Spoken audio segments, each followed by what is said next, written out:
আসসালামু আলাইকুম বন্ধুরা, তোমরা সবাই কেমন আছো? আশা করি সবাই ভালো আছো। আজকে তোমাদের জন্য অত্যন্ত দারুণ একটি সিনারি নিয়ে হাজির হলাম। খুব সুন্দর একটি সিনারি নিয়ে হাজির হলাম। সেটি খুব সহজে কিভাবে অঙ্কন করা যায় সেই বিষয়ে আজকে তোমাদেরকে দেখাবো। তোমরা যদি ধৈর্য সহকারে দেখতে থাকো তাহলে তোমরাও কিন্তু খুব সহজে তোমরা এই সিনারিটা অঙ্কন করতে পারবে। এটি একটি ন্যাচারাল সিনারি, খুব সুন্দরভাবে অঙ্কন করা যায়। তোমরা যদি একটু ধৈর্য সহকারে দেখতে থাকো তাহলে তোমরাও খুব সহজে কিভাবে অঙ্কন করতে হয় তা বুঝতে পারবে। দেখো, এটি প্রথমে আমি পেন্সিল দিয়ে স্কেচ করে নিতেছি, তারপরে এর উপর দিয়ে আমি রং করব এবং কিভাবে রং করতে হবে, কিভাবে ড্রয়িং করতে হবে সেই বিষয়ে তোমাদেরকে ধারণা দেব এবং দেখিয়ে দেব। আমি কোন দিক থেকে কীভাবে পেন্সিলটা নিতেছি তোমরা যদি একটু খেয়াল করো তাহলে কিন্তু তোমরাও খুব সহজে এই জিনিসটা তোমাদের নিয়ন্ত্রণে নিতে পারবে। ভিডিওটি কন্টিনিউ দেখতে থাকো তাহলে তোমরা কিন্তু বুঝতে পারবে। ভিডিওটি যদি টেনে দেখো তাহলে কিন্তু বুঝতে পারবে না। তো ইসমাইল আর্ট মিডিয়া চ্যানেলের পক্ষ থেকে তোমাদেরকে অনেক অনেক ধন্যবাদ। আর একটি রিকোয়েস্ট, তোমরা যারা এখনও আমার চ্যানেলটি সাবস্ক্রাইব করোনি প্লিজ সাবস্ক্রাইব করলে খুশি হব। আর যারা অলরেডি সাবস্ক্রাইব করেছেন তাদেরকে অনেক অনেক ধন্যবাদ। তো বন্ধুরা, আমি এখন পেন্সিল দিয়ে স্কেচ করে নিতেছি। তারপরে পেন্সিল দিয়ে স্কেচ করে নেওয়া হওয়ার শেষ হলে আমি রং করব। কিভাবে রং করতে হবে সেই বিষয়েও তোমাদেরকে দেখিয়ে দেব। তোমরা দেখে দেখে নিজেরাই অঙ্কন করে নিতে পারবে খুব সহজ। এটি কিন্তু খুব সিম্পল একটি সিনারি। এখানে তেমন কোনো কাজ নেই, খুব অল্প কাজ করে সিনারিটা সুন্দর করে অঙ্কন করতে পারবে। আর অল্প কাজে একটু ভালো মানের সিনারি, এটি খুব ভালো লাগে দেখতে। তোমরা যদি অঙ্কন করতে পারো তোমাদের মধ্যে একটি আনন্দ চলে আসবে। তো আনন্দ নিয়ে তোমরা যদি সিনারিটা অঙ্কন করো তোমাদের কিন্তু কাজেও ভালো লাগবে এবং কাজটাও সুন্দরভাবে হয়ে যাবে। তো সব কাজে একটি ধৈর্য রাখতে হবে, ধৈর্য ধরে অঙ্কন করতে হবে। তোমরা ধৈর্য ধরে সিনারিটা অঙ্কন করে দেখো কত সুন্দর লাগে।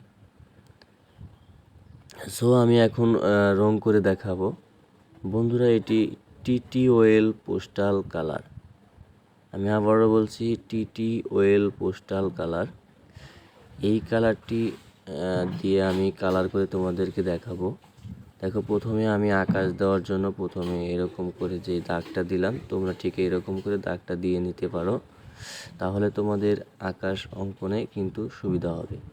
তো চারপাশে এটি প্রথমে যে আকাশটা দিলাম ওটি ঢিপগুলো ছিল, আর এটি হলো নীল হালকা নীল দিয়ে নিচ্ছি। তো এইভাবে করে রং দেব আমি। তোমরা দেখে তো কিন্তু এইভাবে রং দিতে পারবে।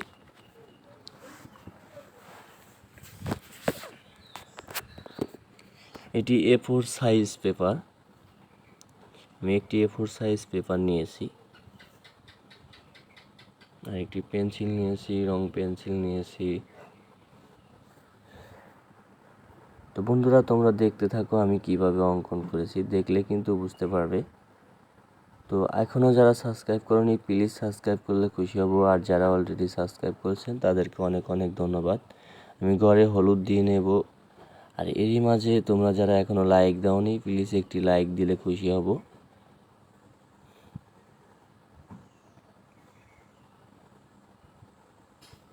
প্রথমে আমি হলুদ দিয়ে নিলাম। হলুদ দেওয়ার পরে এখানে যেই কালারটা ম্যাচ হয় সেইখানে সেই কালারই কিন্তু দিতে হবে। গাছে যেহেতু সবুজ, আমরা সবুজ দিয়ে নেব। তারপরে আরও একটু কাজ রয়েছে। তো বন্ধুরা, এভাবে দেখতে থাকো, দেখে অঙ্কন করতে থাকো। আর অবশ্যই ভিডিওটি কন্টিনিউ করবে, টেনে দেখলে কিন্তু বুঝতে পারবে না। তো সেই ক্ষেত্রে তোমরা ভিডিওটি কন্টিনিউ করতে থাকো। আর কোন জায়গায় কিভাবে আমি পেন্টিং করেছি, রং দিয়েছি সেটি তোমরা দেখো।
তো বন্ধুরা, ভিডিওটি কেমন হয়েছে অবশ্যই কমেন্টে জানালে খুশি হব। আর যারা এখনও সাবস্ক্রাইব করনি প্লিজ সাবস্ক্রাইব করো, প্লিজ সাবস্ক্রাইব করলে খুশি হবে, কমেন্টে জানাও।